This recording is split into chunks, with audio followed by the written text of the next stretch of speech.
Hello and welcome to the More About Jesus podcast. This is our second episode. I'm pretty excited about it. My name is Al Martins, and I'm once again joined by my cousin, Daniel Dunbar. Hello, everybody. We're just two regular working guys. Well, we're nerds too, so we like nerdy stuff, but we love Jesus even more than we love nerdy stuff, so that's what we're all about. So I haven't really even talked to you. I just thought of that. I guess we message each other, but we never really had a chat for 2 weeks. So what have you been doing the last 2 weeks? Last 2 weeks have been kind of busy for me. Our church has now gone back into full-time every week meetings. Before we were like every other week, so we wanted to make sure that if anything did happen, everybody had like a 2-week break in between, so that way if anybody did get sick or contract anything, that we were keeping it sort of distant that way. But with September rolling around, we decided that no, this is the perfect opportunity to sort of start church back up and running again. However, this time I am the sole worship leader within our church. Wow. So that means every single week I have to have something ready for worship on Sunday. And that can be a bit daunting. And even last week I wasn't feeling it and I was ready to quit. And as Brandy's like, my wife was like, no, you said you were going to do this. We're doing this. So she got a team together. She actually picked all the music and everything else. And yeah, it was actually really good. I've been there countless times. Like, well, there was one time when it was me and one other person in the church. This was years ago. So it felt like you're always got to be on. But then I still remember some really bad Sundays when it was like the last thing I wanted to do. But somehow it always works out. I don't know. Sometimes those are the best Sundays too, for some weird reason. Yeah, I mean, yeah, because we had a practice on Saturday night, so we do set up on Saturday night, and then we practice just as a rough practice and stuff like that. And then we had a lot of fun with one song because the bass player was playing this really funky groove and just went along with it. And it worked. And I was just like, yes, this is why we're here, right? That's this fun when that happens. I like that. We're praising Jesus and just enjoying playing together, right? And I was just like, yeah, that's what we're here for. Yeah, I have to admit I missed that. Someday again. I've been busy too, though. It's harvest day, so I'm in the grain industry, so that means it's busy.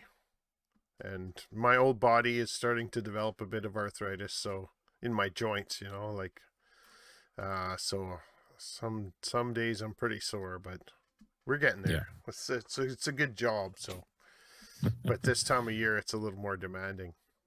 So The other thing I was wondering about is nerdy stuff. So we kind of talked a little bit about Warhammer last time, but do you even have time for any nerdy stuff right now?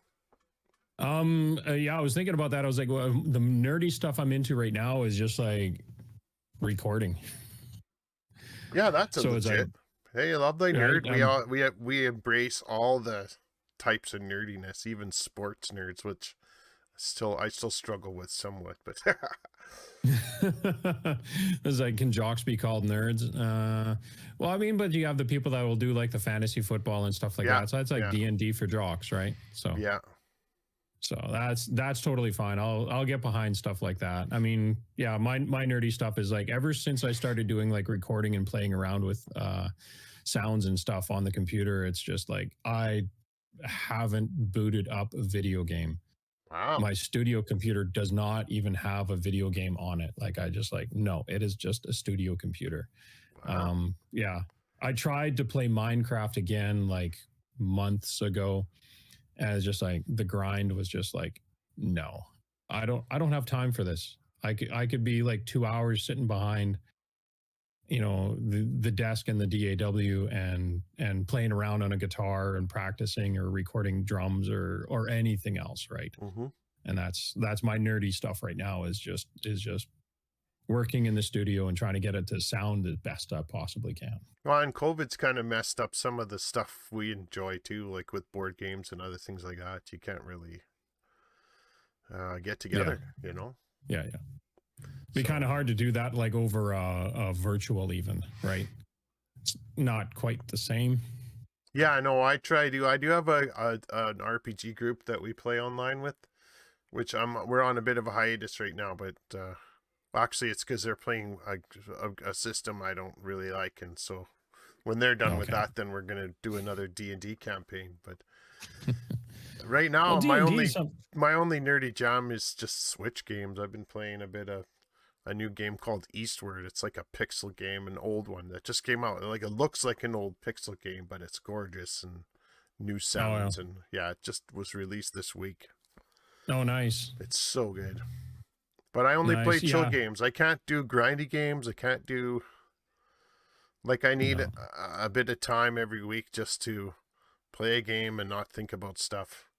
And it's like my therapy.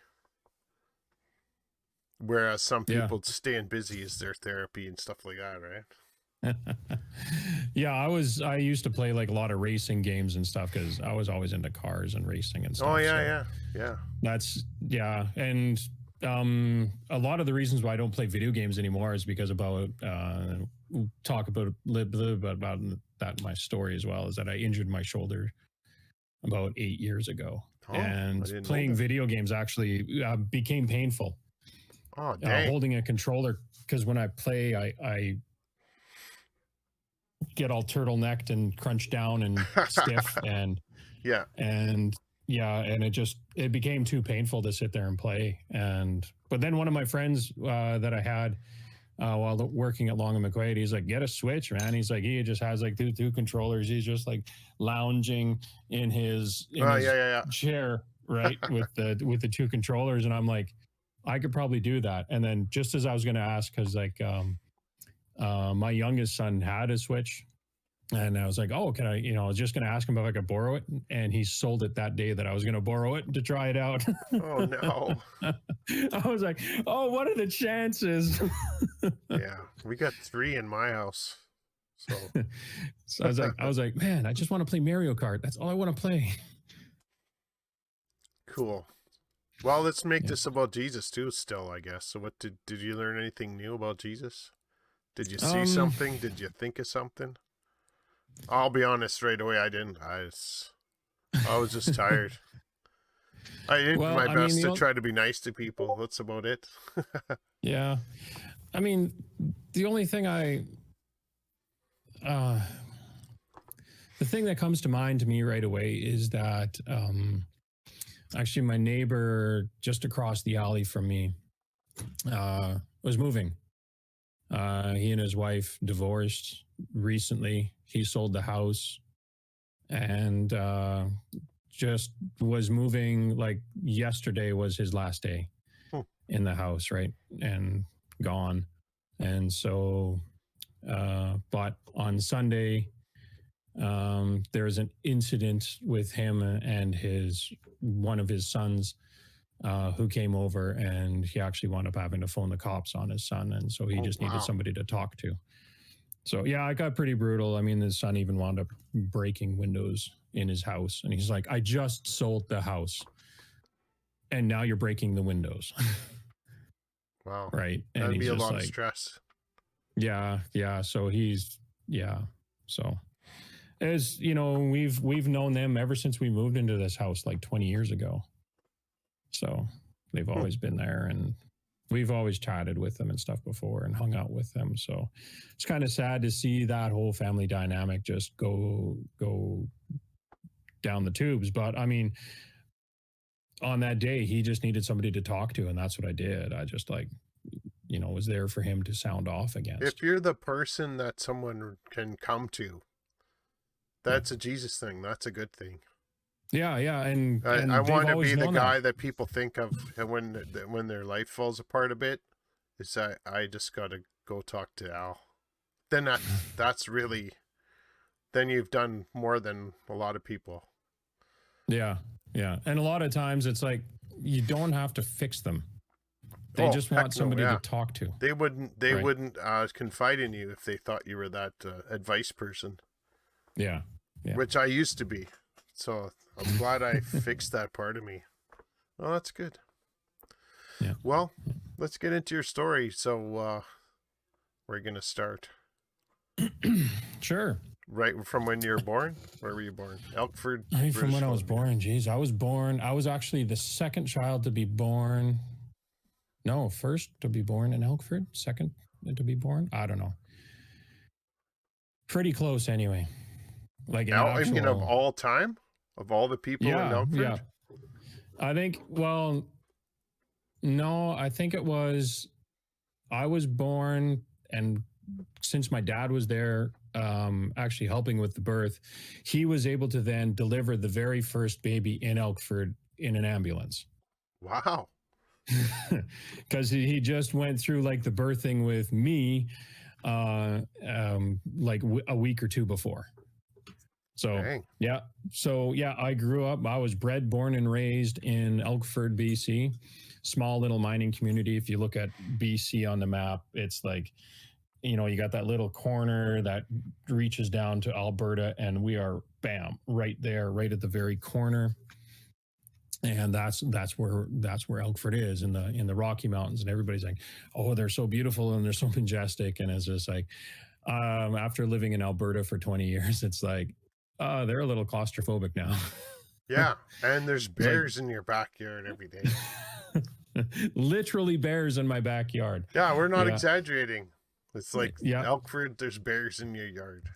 Bears, cougars, deer. I can remember waking up one morning, coming up because I was living in the basement at my parents' house, and then coming up the back door steps, and then there's a deer, like boom, right there, right on the other side of the door, because it's eating out of the compost bucket on the other side of the door, and it's just like, whoa, morning.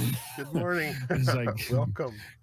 Good to see you. Help yourself. So, yeah, and so grew up there. Actually, we moved away from Elkford when I was about 3. Moved down to the coast around we lived in Fort Langley area for a few years, but then wound up back in Elkford again.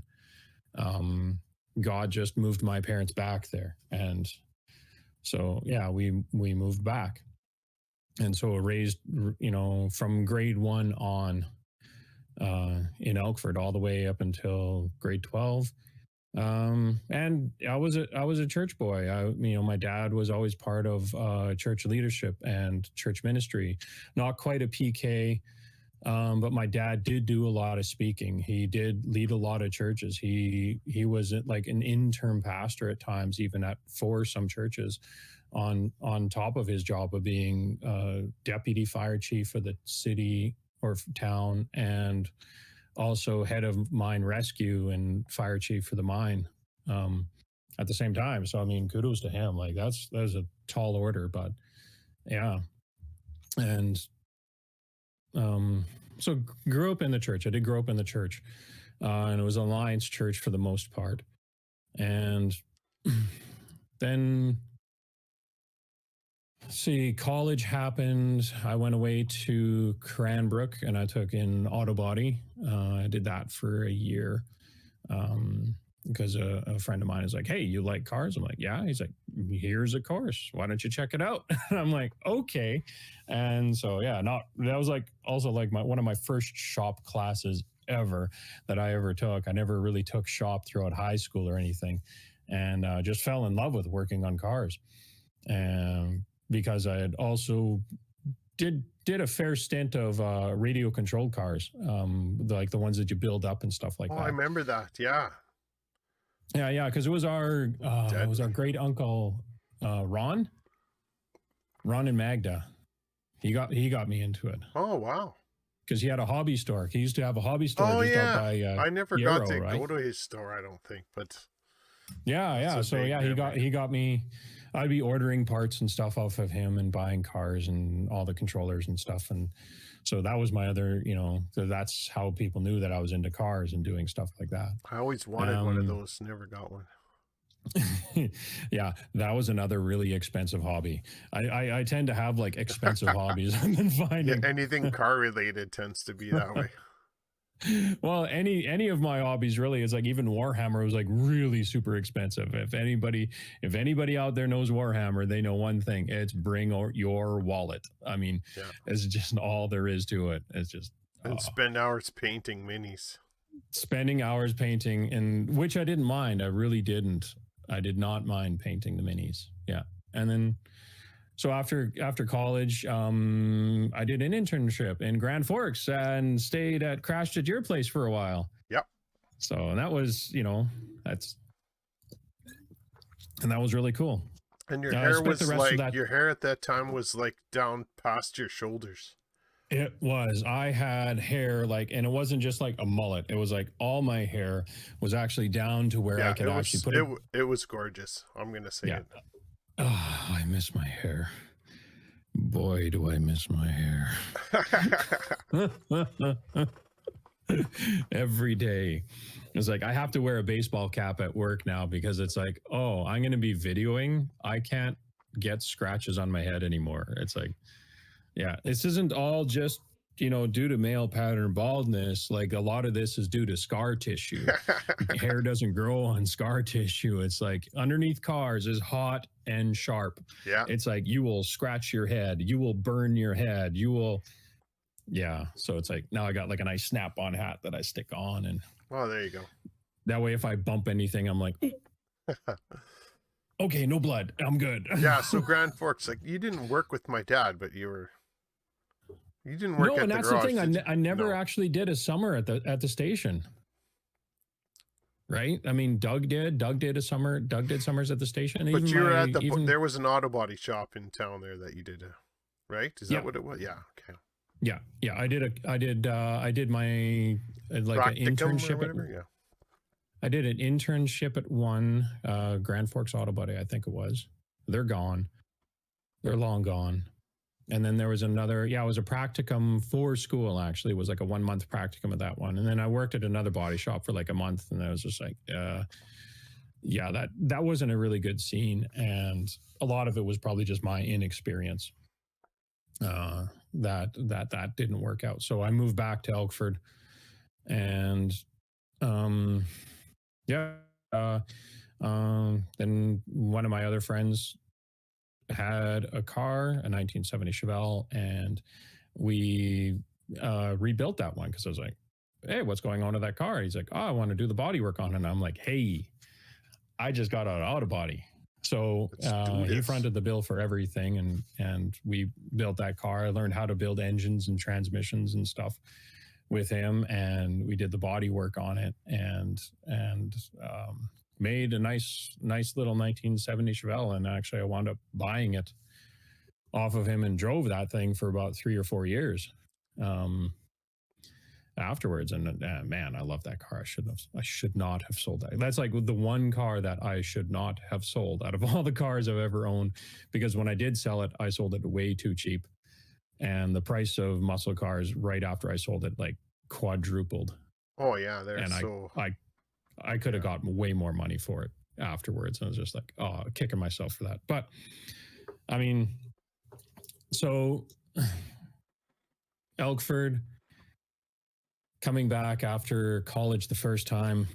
And then this is where I met Brandy, my wife. And she actually just came back from working at Circle Square Ranch, which is a Christian camp. Oh yeah, I remember them. Yeah. And so she worked for them for one whole summer and stuff. And then through my friend who was building a car and his girlfriend, Brandy was friends with them. Right. And so one thing led to another, and I met her and I'm like, I think I like her. And then we got to talking, and then we got to dating, and it's like, I think I really like her. And yeah, so we've been married now for 24 years. Too big a pause. 23, 24 years. Wow, coming up on the big one. No, it's not the big almost. One. The semi, I guess 25 is like halfway to the big 50. Yeah. Yeah. So yeah, like 20, even over 20 years of marriage. Heck, most people are like, you've been married longer than 6 years. Like, how did you do it? Yeah, I hear And that the way, lots too.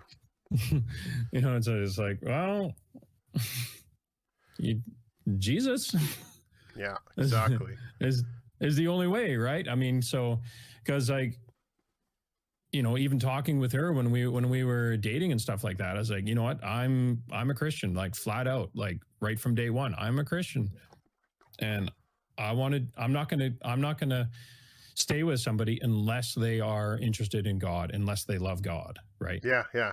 And yeah, she was a Christian too, and her story, maybe one day we'll do an interview with her, Oh yeah. is really big, as far as all that, like all that happened in her past, right? But Mm-hmm.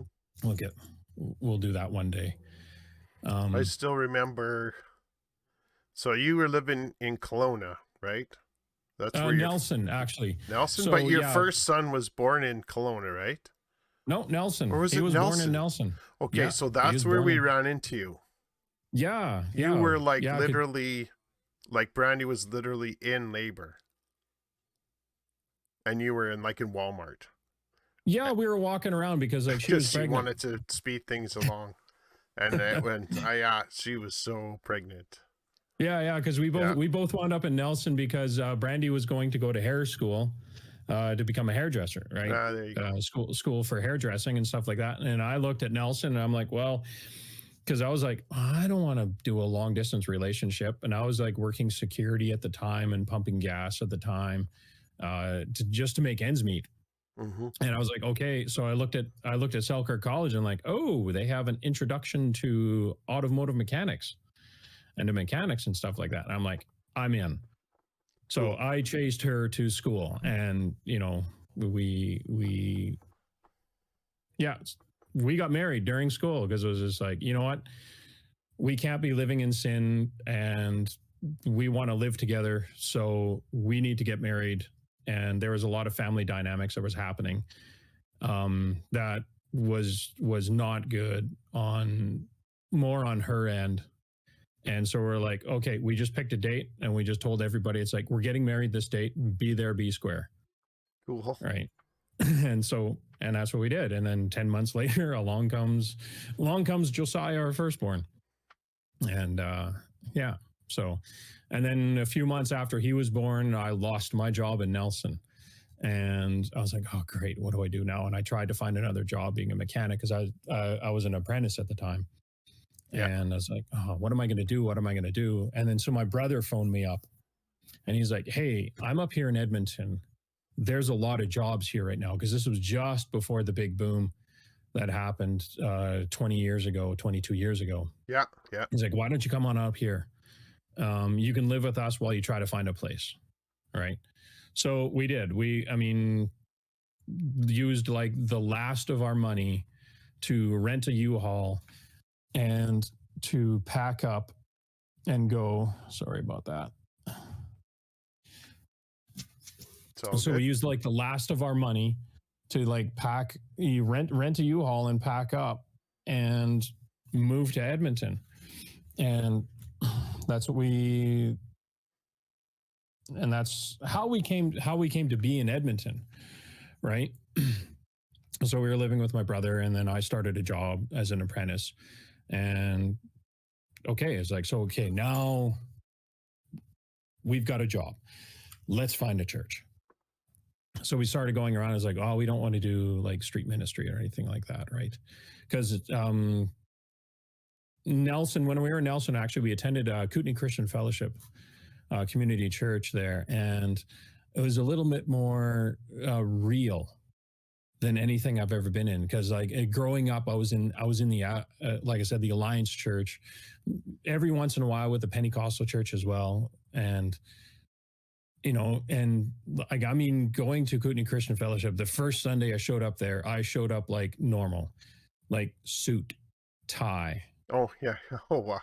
And I get in there and I'm like, I am way too overdressed for this. This is like jeans and t-shirt and rock and roll music. And I'm like, I'm in. Right. That's like, at first it was just like, this is really weird. And Yeah. So, I mean, and it was amazing growth, amazing spiritual growth that we had there too. I mean, that's something that happens like when you're within like that whole college mentality, right? I mean, I think this is where we start finding out who we are as people, right? We're moved Hmm. away from our parents. We are on our own. Yeah. This is how we find out who we are, right? And so we're in there and, you know, and Jim and Doreen Reimer, the pastors there, and they just poured into us. And again, you know, I got involved with worship and stuff because I play the drums. And so I'd start going into worship, got into the playing for that, and it was more like street style ministry. Like it was pretty raw. Like we had people that were still dealing with drug issues and stuff, and that was us, right? And it was, but that was Jesus. And I mean, you look at what that church is doing now, and it's incredible what they've done in the last 20 years. Like, if anybody looks up like Kootenai Christian Fellowship and what they're doing now, it's they have a housing project that they are building right next to their church that they have now, Wow, where it's that's cool. affordable housing, right? It's like a 4-story building that they're building brand new for affordable housing for people that can't afford it. They have a soup kitchen that runs every single day, right? And it's just like, this is Jesus, right? This is, you know, boots on the ground. Like Yeah, the kitchen, I'd be the there. head, I'd be there in a heartbeat, to be honest. yeah, the head cook was somebody who used to have to use the soup kitchen every day, and Wow. now she's the head cook for the soup kitchen. I'm like, this is God, this is Jesus transforming lives, right? And that's just like, it's amazing what they're doing. It's like that took them like, it took, like Jim said, it's like 25 years of planning. It's Yeah. not something that happens overnight, Yeah, it right? starts with a dream and with someone's heart, and then it just Yeah. slugging it out. Yeah, yeah. And so it's like now that all this is coming along and it's all happening, he's set to retire. so so his dream and his vision is going to have to be carried on by somebody else. But I mean, and he's totally fine with that, right? And you know, we were there just this last summer and had some really good discussions with him. And still like not a huge church that's doing this. Like this is a church of like 200-300 people, maybe. But Nelson's not. This is Nelson, right? I'm still talking Yeah. about. Yeah, it's not that big.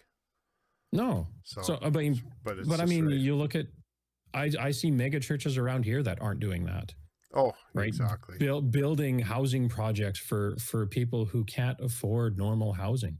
Like how awesome is that, right? That's incredible. Yeah. Yeah, that is awesome.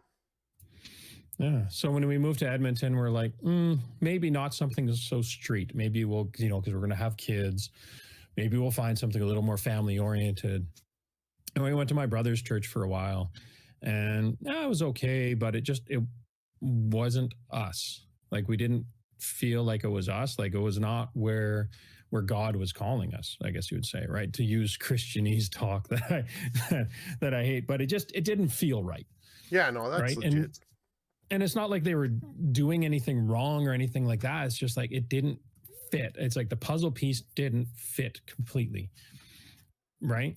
Mm-hmm. So we shopped around some other churches and stuff like that, and then we're like, oh, well, there's this Vineyard church that's not that far from our house. Like, why don't we go check them out? And then we walked in there, and the pastor at the time, Mark Tavener, is like, oh, hey, who are you guys? And you know, I was like, oh, we're, you know, just moved here recently to Edmonton, and we're looking for a home church. And he's like, well, you found it. And sure enough, 20 years later, I'm still there. And yeah, it was like, and I guess it was like within the first year of that church actually being founded that we went to it. So I mean, the church is like maybe a year older than we've been there Wow. at that church. And So are and you we still meeting in like not your own facility, or are you? yeah.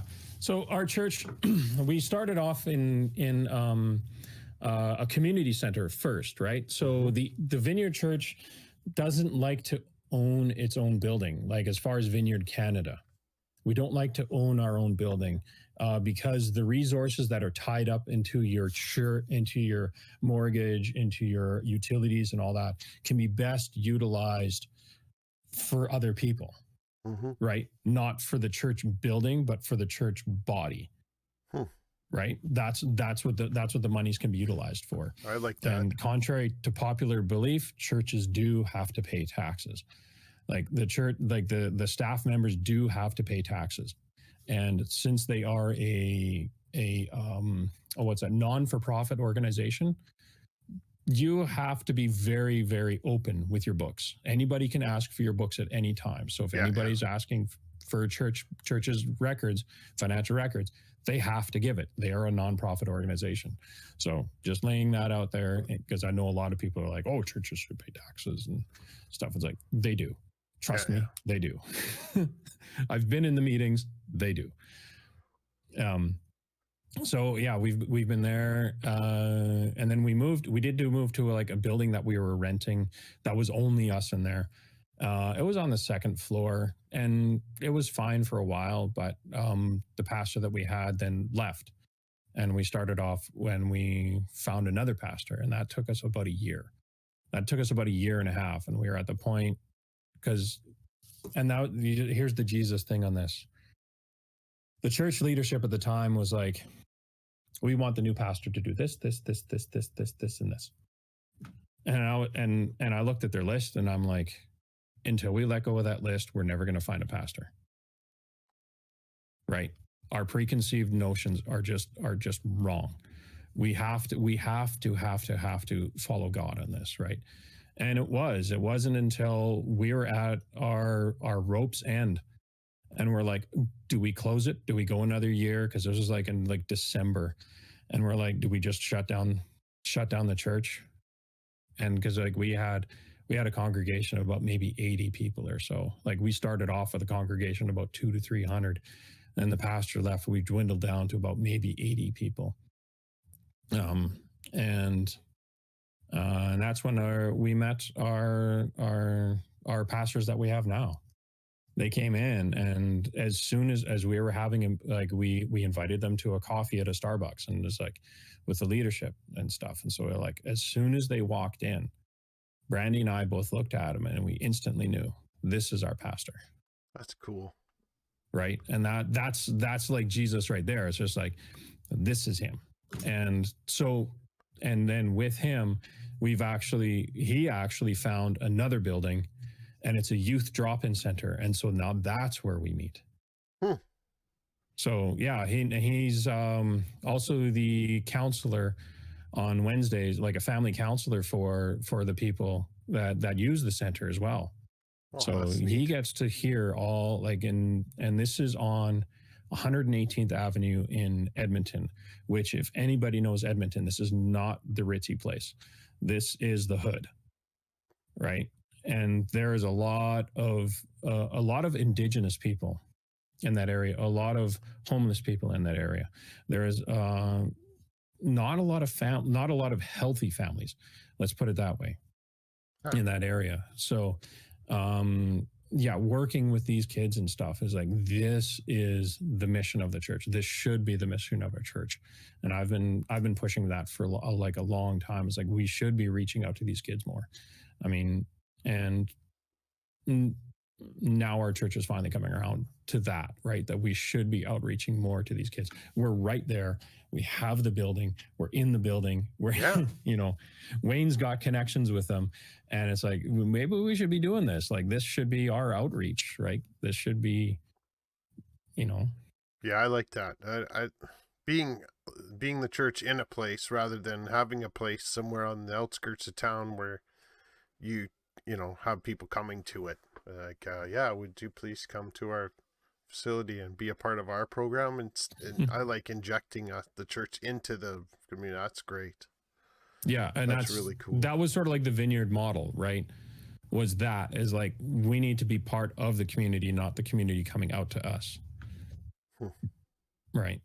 So that's, yeah. And then, so throughout most of that, I was working as a mechanic. Um, I went to go work for another shop that was professing Christian values, and we started off with that. I was helping build up the shop, and then money and greed took over, and we started butting heads pretty hard. And in that time frame as well, I also injured my arm. I actually wound up with a pretty bad tennis elbow injury, which then favoring that arm, I wound up with tendonitis in one of my shoulders at the same time. So as a mechanic, this is detrimental, because That's this bad, is like yeah. I couldn't lift things properly. So I was having to go see a chiropractor twice a week just to even be able to move around and try to heal from this. Right. I had a cortisone shot in one of my shoulders Hmm. that was giving me all the troubles, even. And it's just this, and then we were just butting heads pretty hard at the same time. So one thing led to another, and I left. I left that shop, and it wasn't great. I lost a friend over it, and feel bad for that, right? Because he was a friend that I had before, and a friend in church, and that relationship got severely damaged because of it. That's too bad. Um, yeah, and then so I was pretty emotionally beat up from that as well. And then um, at the same time, so I started another job with another awesome mechanic, but his um, level of expectancy was higher than someone I could meet. Right. And I was learning a lot, and he's an amazing mechanic and stuff, but it's just like it got into my head, because that was the first shop I worked flat rate as well. And for anybody who doesn't know, flat rate means that when you're doing a job, it says it takes you 4 hours. If you do it in 4 hours, you're breaking even. If you do it in 3 hours, you get paid for 4. If you do it in 6 hours, you get paid for 4. So that was messing with my head and my work ethic and my work quality. Yeah, that would, And I think. yeah, and I couldn't hack it, and so I wasn't feeling good enough there. And at the same time, I was butting heads with another worship leader at our church, and to the point that I felt like I wasn't good enough at church. I wasn't good enough worship leader either, and like full stop on everything. So I lost my job at the mechanic shop, and I stepped down as worship leader, like completely full stop on my life, really. And it took me about 4 months of unemployment before I tried some other things. I didn't want to go back to mechanicking. I mean, that's how damaged I was, that I did not want to pull wrenches anymore. And which up until that point had been about 20 years of my life.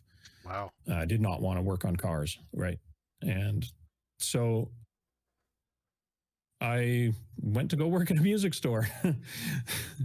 And I did that for 2 years, and I loved it, but they just don't pay anything. I mean, they pay just over the minimum wage. Retail And is brutal for that, yeah. retail is brutal. But you know what? I recommend anybody to work retail at least for like a year of their life, and they will understand people a lot better. Like you will understand, and you will understand finances a lot better when you Oh, have yeah. to do that. Yeah, I worked in a restaurant for my early years, so that no Yeah. cook ever makes that much money. They're always scraping to pay their Yeah. bills. Oh, exactly. Right. And I was just like, we were not doing great financially. Right. At the same time, we had like my daughter was in school. My son had moved back home because he was having troubles financially as well. I mean, it was just not great scene to do that in, right? Go work in a music store. If you're going to work in a music store, do it when you're young. Yeah. Not when you're 40 something years old and everybody's thinking that you're having a midlife crisis. And quite frankly, I just needed to reset my life. Yeah, Is no, what it was. that really happens to people, and I think sometimes we just don't see it happening, or people are too shy to talk about it, but I Yeah. think a lot of men go through this stuff where they just wake up one day and they're doing a thing for whatever decades. It's like, is this really all I am? Is this what I am? I'm the guy who Yeah. goes to work, makes this money, and deals with really annoying relationships and whatever just to make money, just to die one day. I don't know. No, exactly right. It's not a It's just like, crisis. It's like I like what you said, reset. Like it's like, okay, let's just stop a bit. Let's think about this. Is this what yeah, I'm doing the rest of my life? It's not yeah, easy though. I hear you saying that it can be a real struggle, and I think a lot of people can identify with that. yeah, yeah. And like, hats off to any retail workers out there. I mean, you guys got a tough job. I mean, especially nowadays with the way things are and stuff. It's just, it sucks. Mm-hmm. Um, and you had to do extra things, right? And for most of the people that worked at the music store, that was gigs. But then 2020 came around and gigs all dried up. You weren't allowed to do gigs. Yeah. No gigs. And so that stopped. And so even everybody within the music store is like, their extra income of like $2,000 to $3,000 extra a month that they're making from gigs gone, right? And you're having to scrape by on just what you have, right? And so that was tough and it was stressful. Selling all your guitars. That's what it ends up being. Well, for some people, yeah. I mean, but to be honest, in the music store, we were selling more guitars during 2020 than ever before. We couldn't keep them people on are the stuck shelves. at home. They just want, now is when I can learn. Yeah, right. Everybody was like, now I can finally do this. And like for recording gear and stuff, which is what I was really into, everybody's like, I'm doing Zoom calls. I want to have like really amazing audio and I want to do this, or I want to do home recording and stuff. And I was like, this is what I like to do because, that's my hobby. Right. And so, yeah, I just really nerded and geeked out and over microphones and interfaces and everything else as I, my mic locker here is actually pretty big and I've bought quite a few and spent again a lot of money. Like, like even what I'm talking through is like one of these guys right here right now. So yeah, I bought 2 of these because, and they're like $500 or $800 each or something like that. And it's just like, yeah, I bought 2 so I can have a stereo pair for overheads on the drums. That was my reasoning. Is like, so when I record drums, I have some really nice drum sounds. And because I geek out over stuff like that. So and tweak drums and play. Some guys buy motorbikes. Oh, right. Or cars, right? That's still cheaper.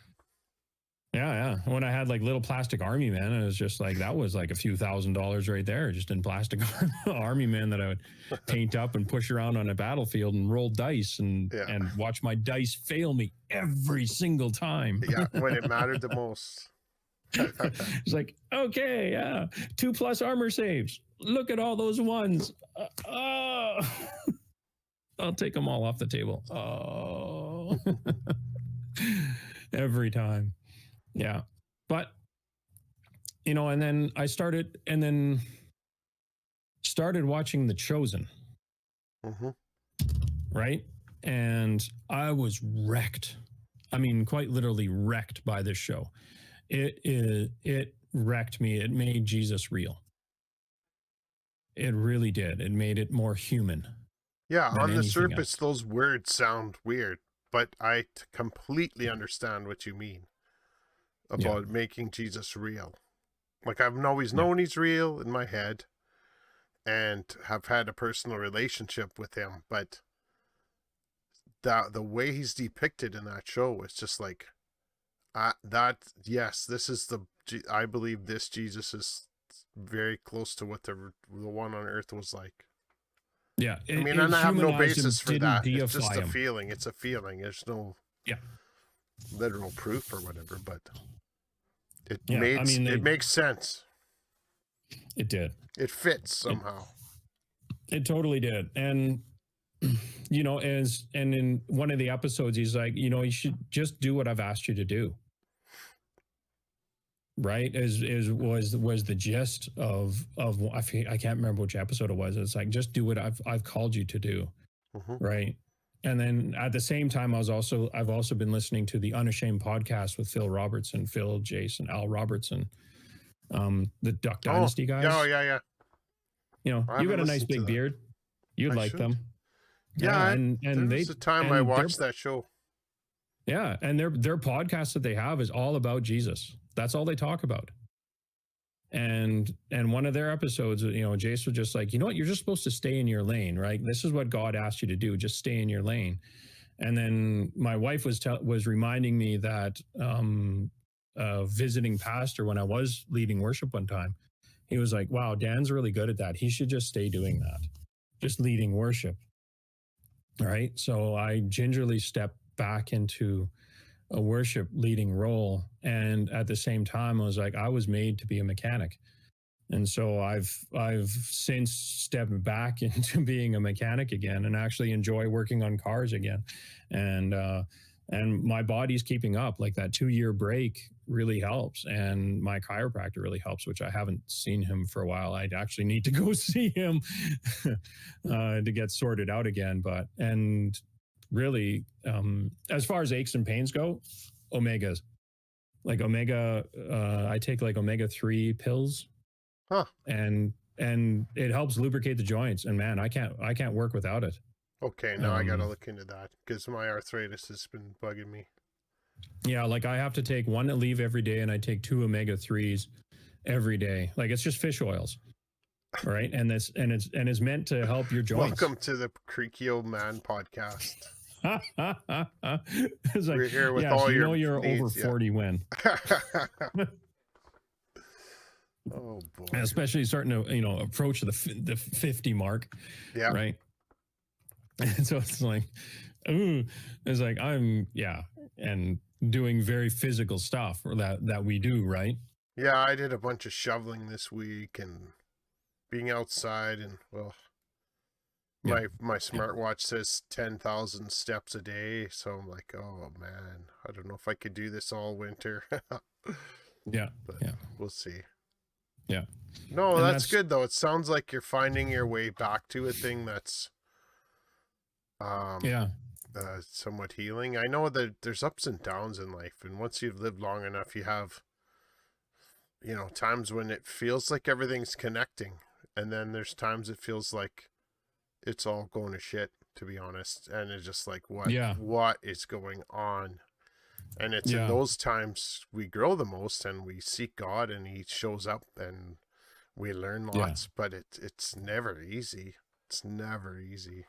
You can feel so lost and alone. Yeah, absolutely. And I mean, it was like getting close to Christmas of 2020. Our church hadn't been meeting. All we've been doing is just like live streaming on Facebook, like Facebook Live. Our pastor was teaching. No live worship was happening. And so it was like really draining. And Brandy and myself were both just like crushed. And so we were like, you know what we're going to do? We're going to just take the platform, because I was an admin on our church website for the Facebook Live. And I was like, we're just going to start singing Christmas carols. Like we're going to go into the studio. We're going to set up a camera. We'll set up a phone, whatever we have. I've got all the gear, and we'll just start doing Christmas carols live onto our Facebook group for our church and stuff like that. And it was so healing for Brandy and myself just to be able to enter back into worship, right, together and share that with our church family again. Right. And that was so incredibly healing for the both of us. And that's what led us back into being worship leaders again at our church. That is cool. Is just that fact, right? And it's another Christmas miracle. That's what that is. And it was a Christmas miracle, right? Oh my word! It was a Christmas miracle, and because Brandy and I were just like we were really low. I mean, throughout 2020, like we couldn't see our friends, we couldn't hang out, and something we'll talk about one day is like, the fact that we really didn't want to keep anybody around or had anybody over is because like Brandy's immune compromised. Yeah. Right. And so it was like kind of scary because I mean, she's a heart transplant patient, and it's like, everybody was like, this thing will kill you. This thing will flat out kill you. And so there was that fear that everybody was, and so we didn't want to have anybody over. And it was wrecking us, like really, really wrecking us as far as like being able to gather with people and having people over and stuff. And so like getting back together, even virtually worshiping and stuff. And then our church is like, we're going to do Zoom. Like I think our church was probably like the last church that was like fighting doing Zoom meetings, you know, because we didn't start until like 2021, like the beginning of this year. Right. And that's late to the game. And so we started doing live worship out of the garage, like just Brandy and myself, until finally we could start doing it at the church again. Right. So yeah, so many stories will come out of this last couple of years, eh? How churches faced this time. I know, and I left church, like I shared that last time, but before the COVID even. So I was already in a thing. Like I if it wasn't for Lovely Nerd, I would have been, I don't know, I would have despaired so much because I had a community. But there's something about being together in a building and stuff that can't be replaced. Yeah. Seeing each other's faces and smiling and singing together. I still miss some of those moments and hope to have it someday in my life. Yeah. Yeah. And 2 years, heck, that's a long time to not meet when you're used to meeting. Oh, and especially when you're meeting, like, you're meeting every week and then sometimes on the weekday too, right? Yeah. I mean, because the church wasn't just the 2 hours on Sunday, right? It was, you'd have people over on Friday, Saturday, Sunday, right? Throughout the week, you would connect with people. Yeah. Right. And then that was like, you know, forbidden kind of stuff. Right. Yeah. And, you know, so, you know, that was just damaging, really damaging to people and to us. Right. That we couldn't do that anymore. And so you were talking about The Chosen and how that wrecked you. Like what part did that play in wanting to even do this podcast at all? Was that a part of it? That was because, I mean, Jesus became more real, and it's like more people should know, right? How do I go about sharing Jesus? How do I do that? Right. Mm-hmm. I have a hard time talking to people. I have a hard time because I'm an introvert. And even though I do very extroverted things, I am an introvert, and I know that. Yeah. Yeah. And when we were doing like church on Zoom, I could do it. Like I could nail it because it's just me and a camera. That's easy for me. Right. Or it's just like when you're looking at the Zoom meeting, there's like maybe 4 or 5 other faces in front of you. Right. Yeah. You don't see them all at once. Yeah. Yeah. And so like watching The Chosen and stuff, though, is just like, Jesus is real. Jesus was real. Right. It's like, this is the human Jesus. This is the Jesus that I want to follow. Right. The Jesus that would joke with his disciples. Yeah. And, you know, and just even like, just how he would look at somebody and know. No, exactly. Right. And I'd be sitting there and I'd be watching it. Right. And then the very first time, sorry, my camera times out every 25 minutes. And then the very first time that Mary, like episode 1, at the very end, and he just calls Mary's name and he looks at her. And that's when she is healed, is when she is actually called by name. Yeah. And I'm just like, up until that point, I was fine in the episode because I was like, sure, I'll watch this show, this Christian show, and see what it's about and stuff like that. And then that hit and I lost it. Yeah, like, I wept like a baby. Somebody was cutting onions hard. Yeah. That and I was like so laying deeply, in bed. laying in bed looking at my phone, and I'm like watching this, and I'm like, I'm bawling, I am sobbing, I am like, my body is being racked. Hmm. Right? And just wrecked. And my wife is laying there next to me, and she's like, what the heck are you watching? She's like, I can feel God's presence in the room. Oh, wow. Yeah, I see. So, I believe in that. I believe in a God that's come to, and that's the thing. Like, sure, you're watching a show. There's a yeah. depiction of this Jesus changing this woman's life forever, like Yeah. completely transforming it. And yet you are having that happen to you while you watch it because we believe in a real Jesus and the power of the Holy Spirit and how God can change people's lives. Yeah. In those moments, not just in a service, not just, I mean, it's that intimate kind of thing that can really happen. That's so exciting. Yeah. And that's, and that's what started me thinking. And that's just like months ago. Hmm. Right? Because that was February. It's not that long ago. It's made you want more. Exactly. Of Right. those And so moments. I dig in more. And that's something I've never done before in my life. Hmm. Right.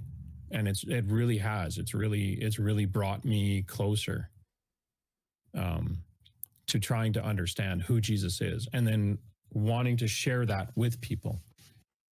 Right. Mm-hmm. Because you have this awesome, amazing thing. Why wouldn't you? Yeah. Why wouldn't you want other people to have it? Right. And it's learning too that it's not just the preaching. Like, Jesus did come to preach, but he also interacted with people and touched them and reached out to them in ways that we need to do. Like, and you've seen that, like you shared about the church in Nelson. Like, so that's been a part of your Christianity. It's always like it's coming together now. Like, this is me being Jesus. Yeah. Because I'm the hands and feet of Jesus. So I have to love like him and move like him and think like him. And I don't know. It seems so simple once you get it, but then you wonder why you didn't get it for so many years. I was like, how come I was such a fool for 40 plus years before? Well, when you know better, you do better, right? Yeah, yeah. And it's like it's sort of like, when you change the way you think, the scripture that you have, right? The transforming of your mind or changing the way that you think. Yeah, or even just being allowing yourself to realize that you can't be right about everything. Yeah. There's going to be some things you can learn along the way. Oh yeah, and I'm realizing that as like, the older that I get, the less I know. Yeah, no kidding, eh? It's like when I was 20 something, I knew it all. Totally. I'm 45, 46. I don't know. I have no clue. Yeah, I just get up every day and amble out. Here I am, world. Pretty much. So, how much more do you got to say? Well, I know I can go on for quite a bit longer, but I think we'll wrap it up there. Leave people wanting more. I mean, I've got story upon story upon story about our lives, and it would take way too long. I think that's a good start, though, to get people to know you. And some of it was stuff I missed over the years too. So that's good. Yeah, because there's a whole story arc with Brandy and our family and her heart transplant and everything that we walked through and how Jesus was going through all that. Yeah, Brandy gets her own series, right? I've already said that. I was like, I'm gonna have to do an interview with her one day and just be like, we're gonna have to sit down and do this. She gets her own like 8 limited edition 8 issue comic series. Yeah, and because that was such a huge thing in our lives and other people's lives. We were blown away by how many other people knew. Yeah. Right? Like okay, one quick story was she was in the recovery room after her transplant. There was this woman who was in the recovery room next to her, like it's sharing the same room. And this woman was kind of abrasive, my wife would say, especially since my wife was on prednisone and stuff like that. It was a little abrasive for her at the time because like prednisone is sort of like steroids. So she was like the Incredible Hulk, hulked out all the time. And angry all the time. and this woman was like, well, what's your name? And she's like, Brandy. And she's like, wait a second. I think my church has been praying for you. Huh. Right? Somebody we don't even know. That's pretty cool. Just wound up being in the bed next to her. And Brandy is just like, I wanted to hate you. Dang it. And so it's like, oh, how come other churches know about this? It's like, we didn't think it was that far reaching, but it was. Spreads around. That, yeah. And it was just like, that's God. That's Jesus, right? That's cool. So, yeah. We'll have to do an interview. You did good. I think you did good. Oh, yeah. I admire you. Always have. And thanks for being honest and sharing some stuff. And I think it's cool. We'll get to know each other more, and our listeners will get to know us more. Oh, yeah. So let's skip the Jesus out of context segment. If you want to know about that, you're gonna have to get on our Discord. So that's absolutely. Before we sign off, if you have any questions, comments, you want to just get to know us a little better or chat with us, there's some ways to do that. One small way is on Twitter. So at moreaboutjesus3. Also, you could email us moreaboutjesus21@gmail.com. All these links you'll find in other places too. But mostly we want you to check out the Discord server if that's something you can learn. You can have the app on your phone if you don't have it. You can use it on your laptop or your PC. Discord. It's real easy to learn to use. And it's an awesome place to connect with people. We have all kinds of resources and links there. It's just the More About Jesus podcast. And I'll put links. There's links on the YouTube and there's links everywhere else. So if you're just listening to this as a podcast, there are YouTube videos. So check us out on YouTube. And there's links there as well. You can follow me, Al, on Twitter at Alanon68, and Daniel is at DannyBoyDunbar. But we're not too heavy into Twitter, but all these things are out there for you. So we want you to be a part of this conversation, and as we go from here, we're going to eventually do some more interviews with people, maybe. We're going to do more pointed topics about Jesus and stuff like that. So we will want you to be a part of that discussion. Absolutely. This isn't just a community of two. We want this to be a community of many. Yes, for sure.